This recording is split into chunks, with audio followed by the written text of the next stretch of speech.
let's do some predictions for number 2 Ohio State versus number 5 Indiana. What's up, kinfolk? It's RJ Young. I am not on a step mill. Consider hitting the like and subscribe button. We do segments on this show every day, and we always have something new to add to what is the story of college football and the big stories in college football. And this is the humongous game in college football this weekend, as the winner of this game is likely going to be the representative to face Oregon, who's already clinched a spot in the Big Ten championship. Even going through the convoluted tiebreakers for an 18-team league, there isn't a way for Oregon not to be in the Big Ten title game in a couple weeks' time. Might change the way that Oregon actually goes through its game, but knowing Dan Lanning, it won't.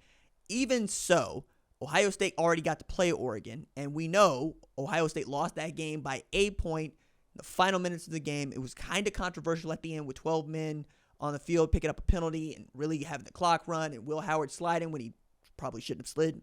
But it was mostly an even game. Like, there were some really cool moments, like the kicker kicking one off of the Ohio State kickoff return team, and frankly seeing that on film and making it go. Dan Lanning, who is looking for every advantage he can. Last week, they tried to run a fake kneel-down victory formation going into halftime against Wisconsin. Didn't quite work out. But that's the kind of prowess that you want to see from head coaches. You want to see head coaches make a play. And that was Dan Lanning making a play. We've yet to see Ryan Day make a play, right? When you're going for it on fourth down, you got to have it. What's the play call? Getting stops when you need to get those stops. What we do know is Ohio State built a roster and a coaching staff through the portal and in the offseason that is unmatched in as far as how much it costs to put that team together, right? The number is $20 million from Ross Bjork, who is the athletic director at Ohio State. Curt Cignetti in Indiana, they did not spend money, but they certainly spent it on the right people and the right players.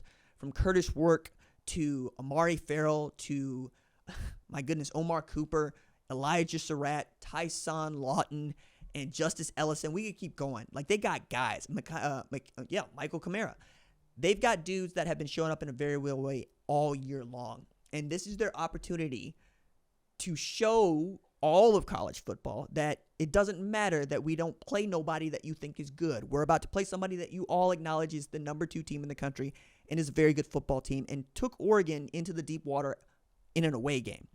We go beat them on the road, you will pay us our respect. You will have to, because then Indiana not only moves to 11-0, they have the opportunity to put egg all over everybody's face.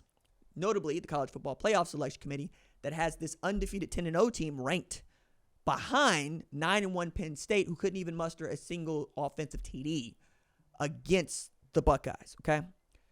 I think from Curtis Work and Will Howard, you've got some really scary similarities. Like, they're both about 72% completion percentage guys. Will Howard's got 25 passing TDs to 4 interceptions. Curtis Work has 21 passing TDs to, 24-5, 21-4. 21 passing TDs, 4 interceptions for Curtis Work, 24 passing TDs, 5 interceptions for Will Howard. They both got great tailbacks, right? Quinshon Judkins, I think, is the best of the 4. But when you want on short and got to have it situations, hand that dude the ball, he's probably going to go get you what you need. It's why he has begun OP in EA Sports' College Football 25. He's really outstanding. Take a look at what he did in 2022. It makes a lot of sense. It's a true freshman. He went 1,567 yards.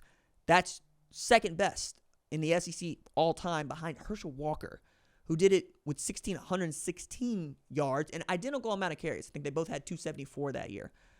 But that's what you have there. And then you have, frankly, the best wide receiver in the sport for many, and Jeremiah Smith as a true freshman, who's ready-made for the NFL right now. We get him for the next 2 years, and then he's off. But that dude has Heisman winner written all over him, if not Biletnikoff Award winner. He's got 49 catches for 865 yards, 9 TDs. Leading receiver for Indiana, Elijah Surratt, 38 for 635, not as many TDs, but you get my point here. Either way, the back shoulder fade has been a go-to for Curtis Work and those receivers. They have some guys that should give you some problems, like Omar Cooper. I think for Ohio State, you're going to have to try to keep the lid on the defense, which is what they've been doing to everybody not named Oregon. They've been able to really stop people from scoring. There isn't really a star outside of perhaps Caleb Downs on that defense. Cody Simon is obviously its talisman, but star, That's the pterodactyl. That's the dude that can cover the entire field by himself. If you're able to stop those receivers from getting loose on you, you might have an opportunity to stop the run game, which got loose against Nebraska. And if you can do that, you can take Indiana back to the place that Michigan did, right? Up until Michigan, Indiana had beaten every team that it played by 14 points or more and is averaging better than 43 points per game. Number 2 scoring offense in the country. Ohio State has the number 2 scoring defense in the country, and they're not too shabby offensively either. I think the game for them defensively is keep Oregon under its average and closer to the average that, you put out against everybody else, but also be the first team to score more than 28 points on that team. I think the first team to score 35 is going to be the team that walks away with the victory. And I realize that for Ohio State fans, that feels like a large number. And for Indiana fans, it feels like I'm not giving you enough credit, which is why I think is right. Neither one of you are going to be happy about that. I also see a quarterback not throwing for 300 yards in this game, but the one that throws the most interceptions, if it's 1-0, if it's 2-1, is going to be on the losing side. I think this is going to be a game where the offense has to take advantage of every opportunity to score, and 3 and outs are going to come back to bite you. 3 and outs against Ohio State, 3 and outs against Indiana, those are non-starters because the other offense is capable of taking it down the field very quickly or eating you alive on the ground game. We've seen Indiana do it both ways. It feels like the most complete team in football outside of Oregon, Ohio State, Texas, Georgia when they have the offense and the defense playing well like they did against Tennessee. This game, if nothing else, ought to give us a really good read about the college football playoff too, because I don't see you leaving out both of these teams in the college football playoff. I think you're going to get at least these 3 in. I don't know about Penn State, but I think a close game for Indiana, Ohio State, unless somebody gets blown out like it's 2014 Ohio State, Wisconsin, 59-0, you're going to put both of these teams in, and they both deserve to be in, right? I think right now what we're arguing about is seeding, and that'll get situated too. Like the winner of this is playing for a championship in a couple of weeks. That's how it looks. Would Penn State be able to get in? Yes. If somehow Ohio State was to lose to Indiana, beat Indiana, but lose to Michigan, there's a way for Penn State to get into this thing. But Penn State needs a lot of help from somebody, as one of these spots is already spoken for. And as far as defense, I think you're going to need to hold the other team to under 400 total yards. I think Ohio State is capable of doing that, but I have more faith that they can keep the score down than they're going to keep the yardage down, because Jim Knowles isn't really that concerned about you picking up 6 and 8 here. He's concerned about you picking up 15, 20, and 25, limiting explosive plays, limiting your opportunities to get into the end zone, and being really great in the red zone. Like they bow their backs like you read about once you get to their goal line, and they don't like to let you in. You're going to settle for 3 or you're not going to get anything at all. It's been a really great hallmark of that defense. Offensively, Will Howard distributes the ball to Jeremiah Smith, to Emeka Egbuka, to Carnell Tate. They're going to be in business. You know what you have in G. Scott, who can be an X factor when he's not dropping passes. He can be an X factor. I think a lot of this is also going to be how good is that defensive line in Indiana against this offensive line at Ohio State, where they got 3 guards on the left side.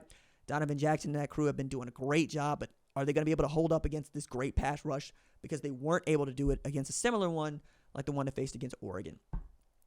I think this game is going to be an Ohio State win. I'm going to call it 35-31. It's going to be tight. It's going to go back and forth. It's probably going to come down to the last 4 minutes of the game, but it will be good enough for Indiana to get in the playoff, but it will also get us the rematch of Ohio State and Oregon at Lucas Oil on a neutral site field to find out which one of these teams is actually the best and perhaps the number 1 seed going into the college football playoff.